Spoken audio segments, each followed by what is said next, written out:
Waalaikumsalam warahmatullahi wabarakatuh. Alhamdulillahirabbil alamin wassalatu wassalamu ala asyrafil anbiya'i wal mursalin sayyidina wa habibina wa maulana Muhammadin wa ala alihi wa sahbihi ajma'in, amma ba'du. Tiada pantas kata yang kita ucapkan selain rasa syukur kehadirat Allah Subhanahu wa taala atas karunia nikmatnya, dan nikmat iman wal Islam, sehat wal afiat serta nikmat panjang umur, juga nikmat kesempatan sehingga pada pagi hari ini kita masih menunaikan kewajiban kita itu sholat subuh berjamaah yang telah kita laksanakan, dan kita lanjutkan dengan kajian. Salat sering salam kita lupa kita sanjungkan kepada baginda kita Nabi Muhammad sallallahu alaihi wasallam, keluarga sahabat serta umat Islam istiqomah dengan sunnah-sunnahnya. Mudah-mudahan kita dapat mengamalkannya dan mendapatkan syafaat yaumil qiyamah nanti. Amin ya rabbal alamin. Jemaah salat subuh yang Allah, kita lanjutkan kajian kita syarah hadis min Bukhari Muslim karangan Abdullah bin Abdurrahman Al-Bassam.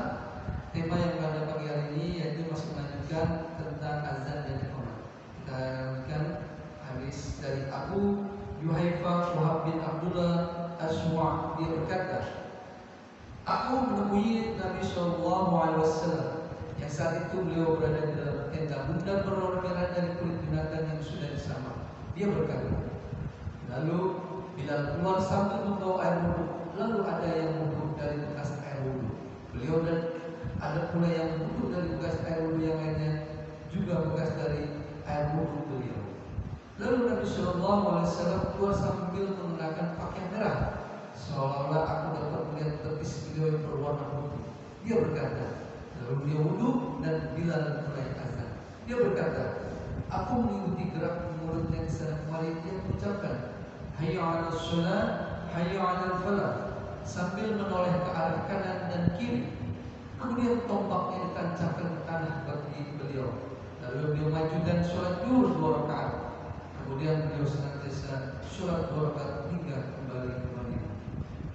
Rasulullah SAW singgah di Al-Aqsa di dataran tinggi Mekah. Bila keluar dari tenda beliau sambil menggotong air wudhu beliau, maka orang-orang tersebut untuk mendapatkan barokah dengan air itu lalu Bilal azan. Abu Juhaifa berkata, aku mengikuti gerak mulut Bilal sambil menoleh ke kanan dan ke kiri ketika mengucapkan hayya 'alas shalah, hayya 'alal falah, agar didengar orang-orang. Karena dua penggal kalimat ini merupakan seruan untuk datang untuk melaksanakan sholat. Kemudian aku menancapkan tombak pendek agar menjadi pembatas dalam sholat beliau. Lalu beliau sholat zuhur 2 rakaat dan senantiasa mengerjakan 2 rakaat dari setiap sholat fardu yang 4 rakaat hingga beliau kembali ke Madinah karena beliau seorang musafir. Dari hadis tadi dapat kita simpulkan pertama, pensyariatan menengok ke kanan dan ke kiri bagi muadzin ketika mengucapkan hayya 'alas shalah, hayya 'alal falah. Hikmah dalam hal ini ialah menyebarkan seru kepada manusia agar mereka datang untuk sholat. Yang kedua, pensyariatan qasar sholat fardu 4 rakaat menjadi 2 rakaat dalam perjalanan. Masalah ini akan dibahas di bagian mendatang insyaallah. Yang ketiga, pensyariatan membuat pembatas di hadapan orang yang sholat meski berada di Mekah. Yang keempat, cinta para sahabat yang mendalam kepada baginda Rasulullah SAW dan tabaruk mereka dengan bekas beliau. Tetapi yang demikian ini tidak berlaku bagi para ulama dan orang-orang yang soleh, karena beliau memiliki kekhususan yang tidak dimiliki siapapun selain beliau. Siapa yang membuat kias dengan beliau dalam hal ini berarti dia telah berbuat kesalahan. Yang terakhir, kelima, di beberapa hadis disebutkan larangan mengenai mengenakan pakaian warna merah bagi laki-laki seperti yang disebutkan di dalam riwayat Al-Bukhari bahwa Rasulullah SAW melarang pakaian yang bercelut warna merah. Lalu bagaimana mungkin disebutkan di sini bahwa beliau menggunakan pakaian warna merah? Ibnu Qayyim menyebutkan di dalam Al-Hajjul Nabawi bahwa pakaian yang beliau gunakan di sini bukan warna merah total, tetapi pakaian itu hanya memiliki garis-garis merah yang hitam. Orang-orang yang menganggapnya warna merah total adalah salah, karena pakaian yang ada garis-garis merahnya biasa disebut hamra, merah. Saya melihat penukilan dari Syekh kami Abdurrahman As-Saidi bahwa Nabi SAW mengenakan pakaian merah untuk menjelaskan pembolehan. Menurut pendapat muhakkik, apa yang dinyatakan Ibnu Qayyim lebih baik dan larangan mengenakan pakaian warna merah total disampaikan secara keras, maka bagaimana mungkin dia mengenakannya untuk menjelaskan kebolehannya? Qadi Iyad menyebutkan bahwa di dalam susunan hadis ini ada yang didahulukan dan diakhirkan. Jelasnya Rasulullah SAW dalam bila keluar membawa air wudhu, hal ini dikuatkan perkataannya dalam riwayat Al-Bukhari. Rasulullah SAW keluar menemui kami Al-Hajiriyah, lalu diberikan air wudhu dan beliau wudhu. Kemudian orang-orang mengambil sisa air wudhu beliau dan mereka mengusap-usapkannya wudhu. Hadis selanjutnya yaitu dari Abdullah bin Umar radhiyallahu anhu, dari Rasulullah SAW beliau bersabda, sesungguhnya bila azan pada waktu malam maka makan sahurlah hingga Ibnu Ummi Maktum azan. Rasulullah SAW mempunyai dua muazzin, Bilal bin Rabah dan Abdullah bin Ummi Maktum, orang buta. Bilal biasa azan sebelum sholat subuh dan sebelum fajar menyingsing. Azan ini diserukan pada waktu tidur ketika orang-orang memerlukan persiapan untuk sholat dan sebelum waktu masuk sholat. Rasulullah SAW mengingatkan para sahabat bahwa Bilal azan pada waktu malam dan menyuruh mereka untuk makan dan minum hingga fajar menyingsing. Lalu muazzin kedua yaitu Ibnu Ummi Maktum azan setelah fajar menyingsing.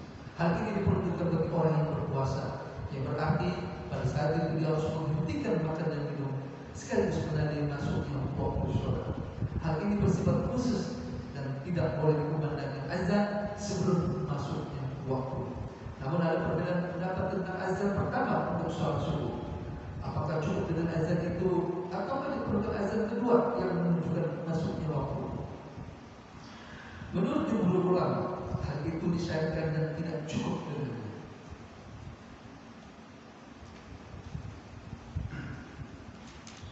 Kesimpulan hadis yang pertama, boleh azan untuk subuh sebelum masuk waktunya.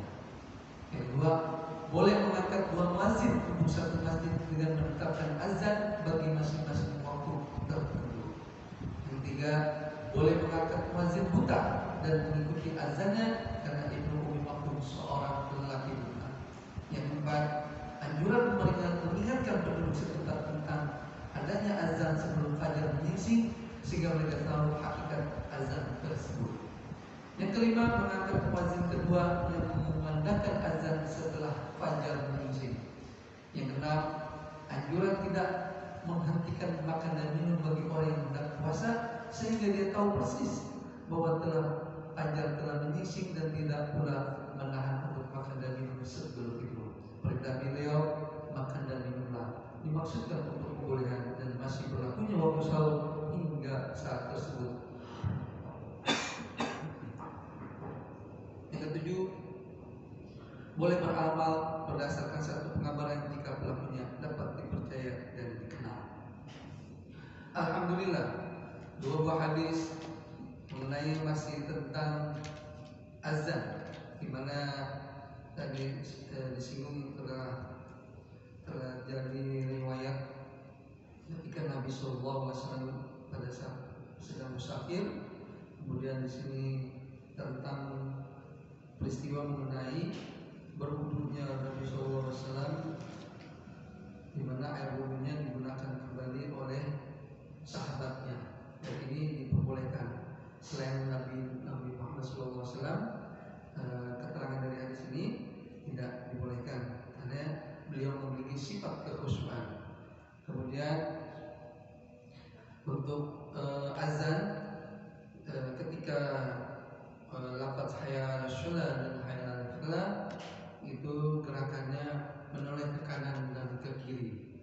Untuk yang selanjutnya yaitu di hadis kedua tentang azan atau bilal atau muazzin, di mana muazzin ini boleh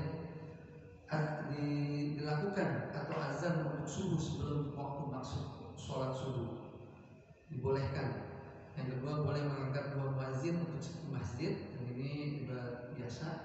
Dan yang ketiga mungkin mengangkat muazzin buta. Nah, ini belum tentu semuanya bisa seperti ini, tapi ini dibolehkan. Jadi orang yang mungkin dalam keadaan cacat, dalam hal ini hanya bukan cacat suaranya, tapi